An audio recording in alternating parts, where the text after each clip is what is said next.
Les meilleurs 11 pour affronter l'Algérie à huitième de finale. Ce mardi 6 janvier 2026 restera gravé comme une date à part dans l'histoire récente du football congolais. Ce jour, il ne s'agira pas seulement de jouer, mais de résister, d'oser et de croire comme l'a été à huitième de finale lors de la CAN 2023. À la CAN Maroc 2025, les léopards de la RDC entrent dans la phase où les rêves africains se confirment ou s'effondrent, le huitième de finale. À face, l'Algérie, une équipe solide et méthodique, arrive avec une autorité totale après une phase de groupe parfaite conclue avec 9 points sur les 9 possibles. Une équipe redoutée, respectée, mais loin d'être invincible.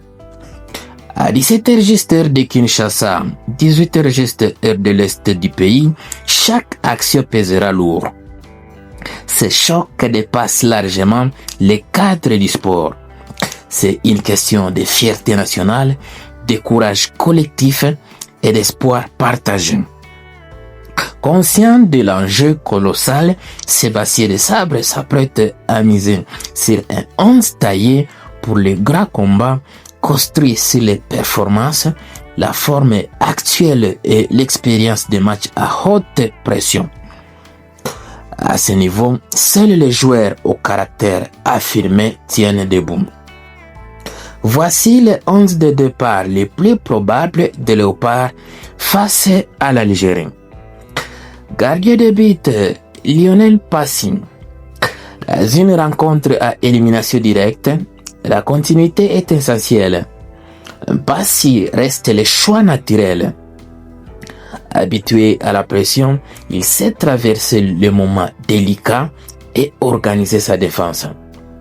Malgré quelques ajustements nécessaires, sa place de numéro 1 ne se discute pas à ce stade de la compétition. À la défense, rigueur, puissance et expérience. Latéral droit, Aro Wan-Bissaka, un défenseur de très haut niveau. Face aux ailiers algériens rapides et techniques, Wan-Bissaka offre une fiabilité précieuse dans les duels. Son apport offensif, grâce à ses montées bien senties, constitue également un levier important. Latéral gauche, Joris Kayembe. Avec Arthur Masuaku revenant tout juste de blessure, Kayembe apparaît comme le choix le plus cohérent. Sa discipline tactique et sa capacité à répéter les efforts garantissent un équilibre indispensable dans un match coupé. À défense, Chancel Mbemba et Axel Touanzebe dans l'axe central. C'est la colonne vertébrale de cette équipe. Mbemba impose son leadership, son sens de l'anticipation et son autorité naturelle. Touanzebe, à pleine confiance, apporte puissance athlétique, vitesse et relance propre. Leur complémentarité permet de répondre aux exigences physiques et tactiques de l'Algérie. Au milieu des terrains, contrôle et intelligence de jeu. Milieu défensif, Noah Albert Sadiki, tactiquement mature, polyvalent et discipliné, Sadiki joue un rôle clé. Il protège la défense, facilite la relance et peut se projeter vers l'avant. Sa capacité à stopper les transitions algériennes sera déterminante. Milieu central ou numéro 8, Samuel Moutoussamy, véritable métronome. Moutoussamy assure l'équilibre de l'équipe. Toujours en mouvement, précis dans ses choix, il stabilise le jeu et gère les tempos. Dans un match sous haute tension, sa sérénité sera précieuse. Milieu offensif numéro 10, Gaël Kakuta. À grande confiance, Kakuta revient au cœur du jeu au meilleur moment. Ce doublé face au Botswana et ce trophée d'homme du match ont confirmé son importance dans la tanière.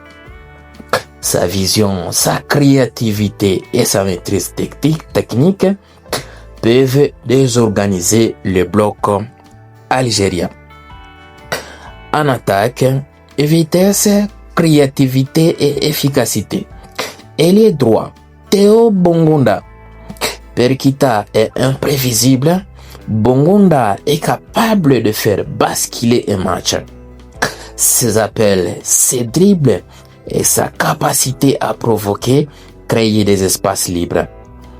Un meilleur choix dans les derniers gestes pourrait les rendre décisifs. Ailier gauche, Nathanaël Mboku.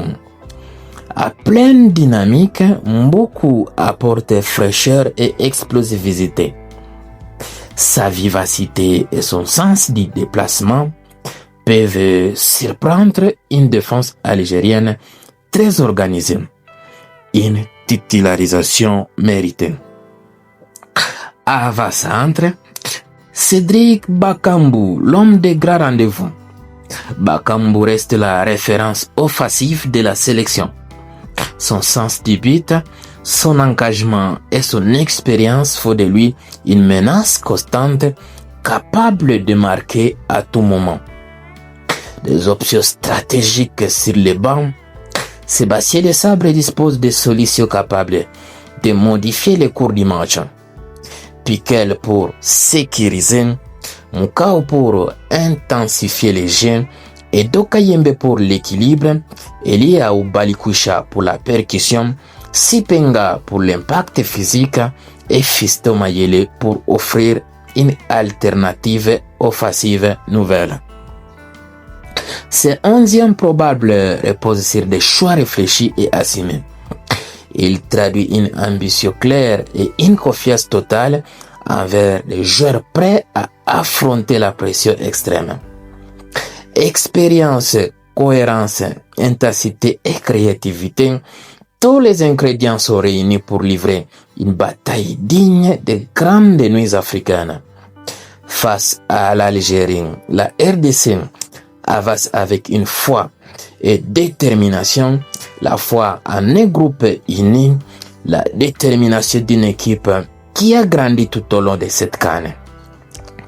Et dans ces matchs à élimination directe, le talent est essentiel, mais le mental et le cœur font souvent la différence.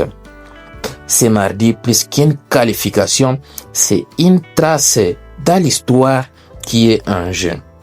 Et si les léopards se battent ensemble, aucun obstacle n'est insurmontable. Magnifique. Quel est votre 11 probable? Proposez-nous en commentaire et nous allons vous lire et on sera en train de faire les analyses ensemble. Magnifique. Voilà, nous sommes bien arrivés à la fin de ce sujet. Si vous l'avez aimé, laissez un maximum de j'aime. Merci de partager avec nous en commentaire votre point de vue. Abonnez-vous massivement sur Célèbre TV Sport. N'oubliez pas d'activer la cloche de notification parce qu'ici nous vous parlons du sport à toutes ces dimensions, spécialement des actualités les plus chaudes concernant la tanière des léopards, la République démocratique du Congo, ses internationaux et ses binationaux, les rapports de quintessence. On se quitte avec l'espoir de se retrouver très prochainement dans un nouveau numéro de léopards de la RDC et pour cette Coupe d'Afrique des Nations. Merci.